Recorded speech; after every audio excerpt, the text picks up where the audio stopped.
Welcome.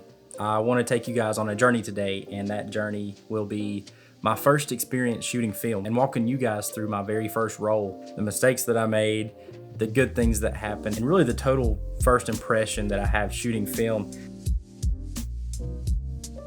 Photography for me in general is therapeutic, and the difference in shooting digital versus shooting film is the different type of therapy that you receive from it. The digital therapy, should I say, is a quick fix. It's something that you can go out, blast a bunch of photos, throw them into Lightroom or Photoshop, edit them, and it's almost like a pill. You take a pill and you're therapeutically healed, versus film where you're actually going in and talking to somebody. It's a deep conversation, a deep thought process, and all the meticulous little things that you have to do while setting up one shot. It's a totally different experience. That was a terrible comparison, by the way, but you get the idea.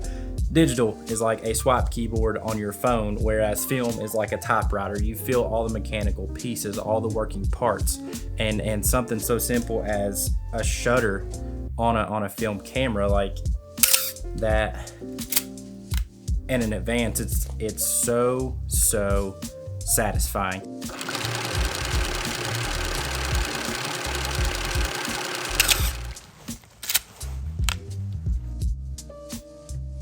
Yes, the infamous to me Mercedes shot. This was the very first composition, the very first photo that I took on a film camera.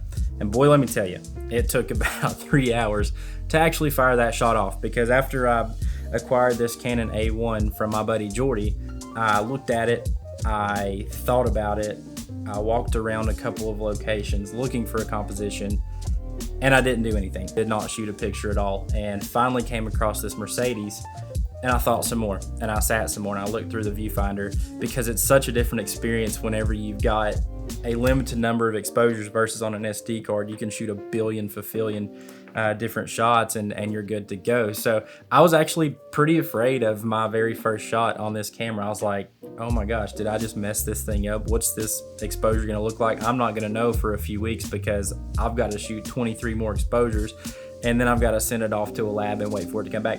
It's pretty terrifying. My very first shot was pretty terrifying, but I'm happy. I'm happy with the way that the Mercedes came out.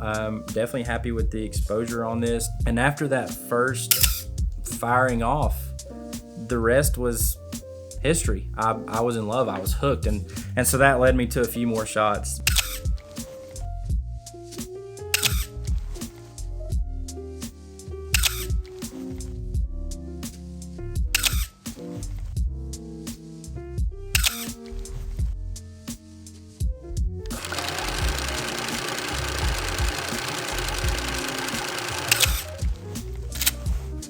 And throughout this therapeutic experience, a few things happened. Number one, I messed a lot of stuff up. And this is where the film world is so much more pleasing than the digital world. Most of the time when you mess up in the digital world, you're just deleting that file and moving on to the next. However, on film, whatever mistake is plastered onto that piece of film, you pretty much have to accept it. It's coming back to you, and there's not a lot that you can do.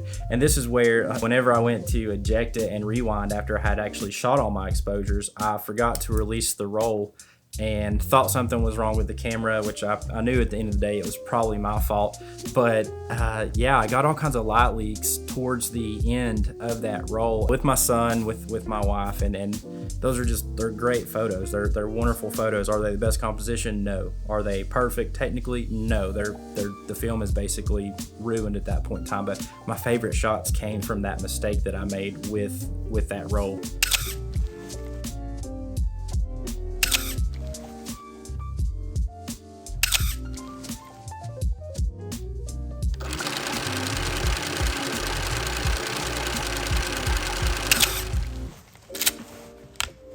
Phase 3, as every new photographer does, and me no different, being new to film photography. I've been shooting photos and video for a while now, but me being new to the film game, I resorted back to my old ways, like I did when I picked up the camera for the very first time, 3-4 years ago. Cars became my lean-to, my go-to on that very first roll of film, because it's something that I'm comfortable with. I love automotive photography. Cars don't move. You're not having to worry about, missing focus. You have time to set up and compose everything. So I did I did the typical newbie thing and I shot every single car that I walked across basically.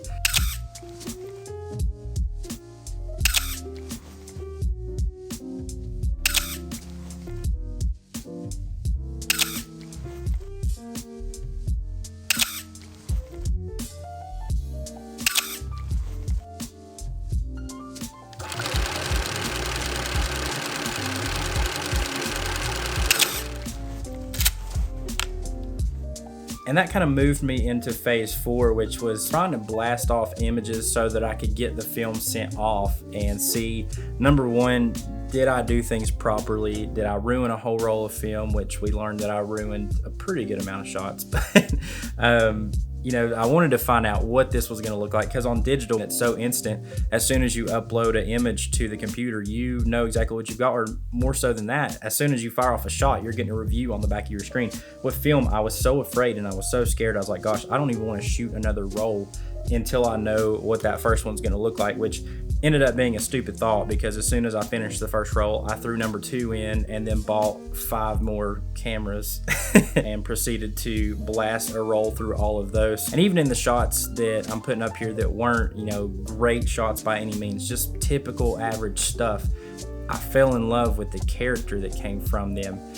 You know, even in the silhouette shot of our street. This was right after golden hour. The sun had just set. Street lights had started to come on. I love this shot, as plain and, you know, non-interesting, quote, quote, as it is. I love this shot because the film itself added the character with the grain, the way that it caught the lens flare and rendered that in the scan.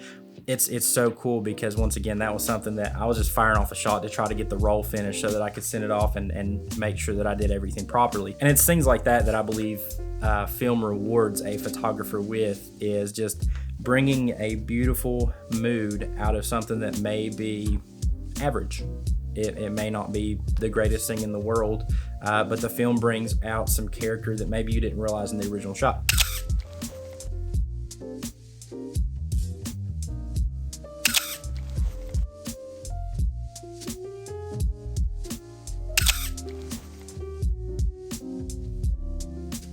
That's kind of my tangent for the day, for the video. But yeah, I just wanted to walk you guys through my initial roll of film, the first one that I shot. And like I said, it was on the Canon A1. The film itself was Kodak Ultramax 400, which, you know, people call it pharmacy film because I got it at Walgreens. It's cheap. Just wanted to make sure that I could even operate a film camera before I went and started spending a bunch of money on rolls of film. Let me know what you guys think down in the comments below. If you have any advice for a new film shooter like me, what film stocks you like the most, what results you get from each one, I would love to know those things down below. Also, guys, if you're new to this channel and enjoyed what you saw today, consider subscribing. I greatly appreciate it. Love this community here on YouTube. Y'all have a good one, and we'll see you in the next.